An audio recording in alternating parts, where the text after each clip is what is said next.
మంచిర్యాల జిల్లా జన్నారం పోలీస్ స్టేషన్ను Ramagundam police commissioner Srinivasulu సందర్శించారు. పోలీస్ స్టేషన్లోని పలు రికార్డులను పరిశీలించారు. స్థానిక పోలీసులను మండలానికి సంబంధించి అన్ని వివరాలు అడిగి తెలుసుకున్నారు.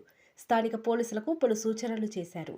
రానున్న పార్లమెంటు ఎన్నికల నేపథ్యంలో పోలీస్ పరంగా ఎలాంటి పకడ్బందీ చర్యలు చేపట్టాలి అనే పలు అంశాల మీద జన్నారం పోలీస్ స్టేషన్ను సందర్శించడం జరిగిందన్నారు.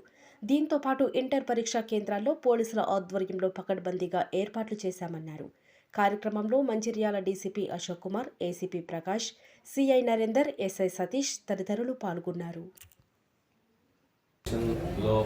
ఫిజికల్గా వెళ్ళి జాగ్రత్త చూసి మనకు నేషనల్ హైవేస్ కానీ తర్వాత మాకు ఇతర డిస్ట్రిక్ట్స్తో బార్డర్ ఎలా ఉంది, దాని తర్వాత ఇక్కడ ఉన్న ఇష్యూస్ ఏంటి, లా అండ్ ఆర్డర్ ఇష్యూస్ ఏంటి, ఎక్స్ట్రీమిస్ట్ ఎల్డబ్ల్యూ వింగ్ యాక్టివిటీస్ ఏమైనా ఉన్నాయా, ఏమైనా ఇన్ఫర్మేషన్ ఉందా, ఇంకా రాబోయే ఎలక్షన్స్లో మనం ఎలాంటి చర్యలు తీసుకోవాలి, ఇక్కడ ఎలాంటి కార్యక్రమాలు చేపట్టాలి, పకడ్బందీ పోలీసింగ్ ఎలా చేయాలి,